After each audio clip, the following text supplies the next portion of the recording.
What's up, everybody? It's Man of Low Moral Fiber here. My name's Luke, and earlier today I had a very small window of time between work and school where I had set out to get a melee kill on the invincible Son of Crawmerax, the Invincible, at overpower level 8.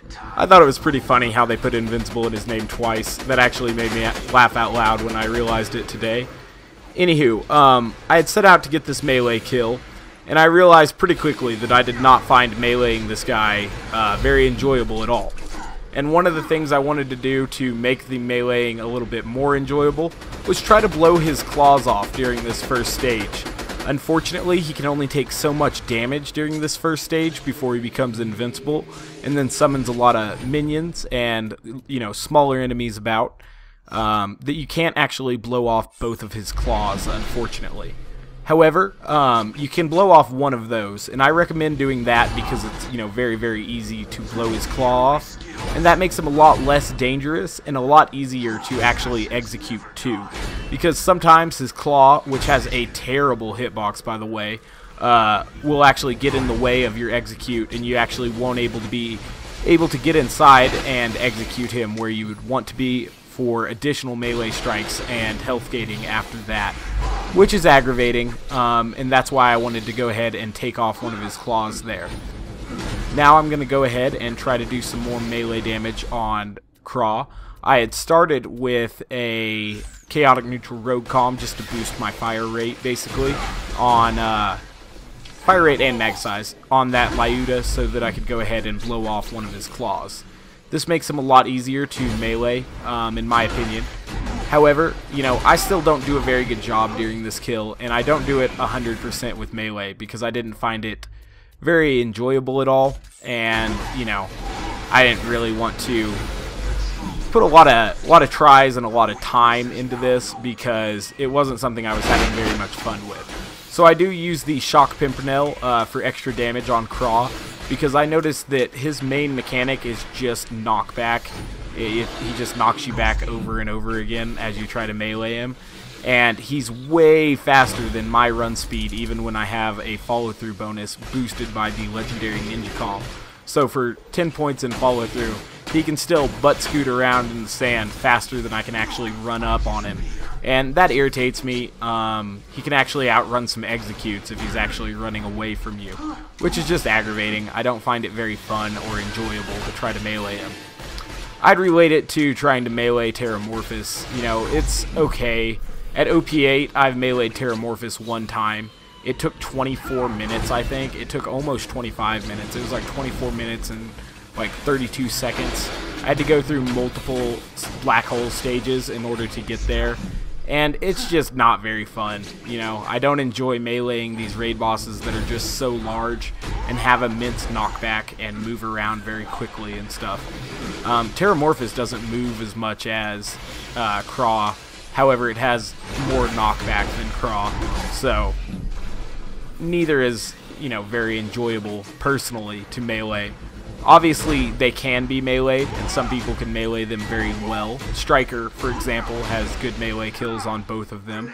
I think Anderson also has a pretty decent Height of Terramorphous kill on Invincible Son of Crawmerax, the Invincible. So I'll go ahead and I'll link Striker's melee kill and Anderson's melee kill in the description of this video in case you want to see someone who used a little bit more strictly melee and did it a little bit faster than I did. They both did a better job than me. However, I wasn't having any fun meleeing this guy at all. So I'm probably not going to do another melee kill on this guy to try to get a better one, at least for a while. It just wasn't very enjoyable and I didn't have too much time. I did want to get a melee kill though because, just for the challenge of it, I guess. I wanted to have one, and I didn't really care how good or bad it was so long as I did it because it was aggravating me. It just wasn't very enjoyable. I don't mean to drive that point home so bad, but this wasn't fun for me, and I don't think it would be fun for most people. However, if you enjoy it, power to you. I don't know why you'd enjoy it. All he does is bump you back and jump up in the air to avoid your executes. It's almost like he knows when you go into deception and chooses that time to do a high dive. Ugh, it's so aggravating. Anywho, because of that, I use the Pimpernel quite a bit to go ahead and deal a little bit extra damage to him, which may invalidate this a little as a melee kill, quote unquote. However, it's still a melee kill in my mind, and if you disagree, I'm sorry. You know, I'm using a legendary ninja comm. I have a melee build, so it's a melee kill in my mind. Anywho, I'll go ahead and use the Pimpernel more and more, get through all of these stages here. Obviously, he's got 4 stages. The first stage where he doesn't have any minions out, and he's very easy to get critical hits on his claw. You just have to do a little bit of surviving during the portion where he's attacking you with multiple acid balls or trying to do the claw stabs at you. And it's pretty easy to avoid those with proper deception timing and transfusion grenades or a moxie weapon. For me, though, when I was doing it with snipers, it was transfusion grenades. That worked out pretty well.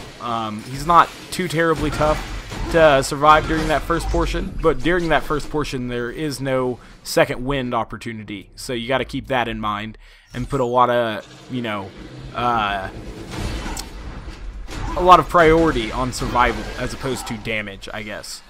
However, as a sniper, you can use that first stage to go ahead and get quite a few stacks of critical ascension. No matter how you're going to do it with Zero, though, I recommend knocking off one of his claws.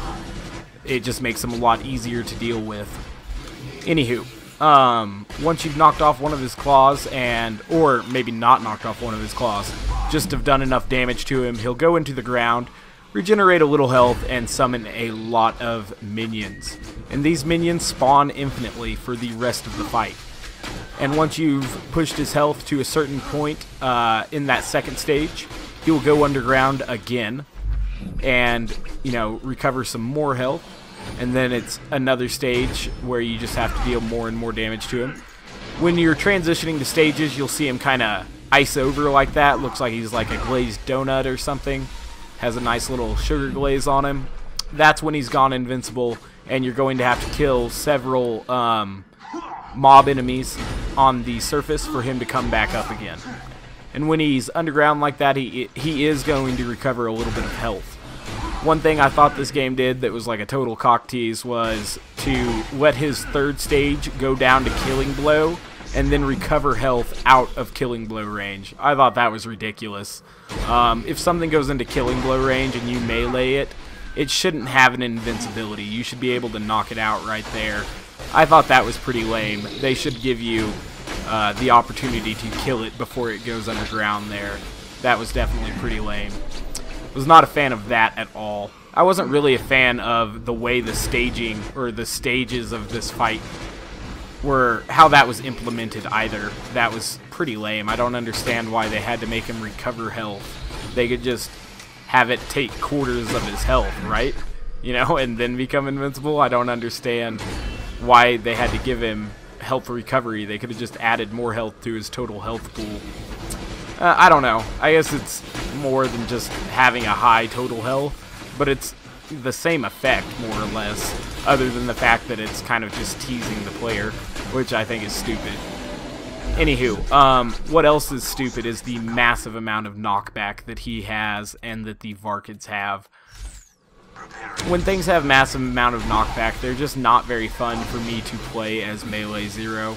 I can still do it, it's just irritating, you know, because it's inconsistent, and obviously you have to be within melee range to melee them, so it's a huge irritant.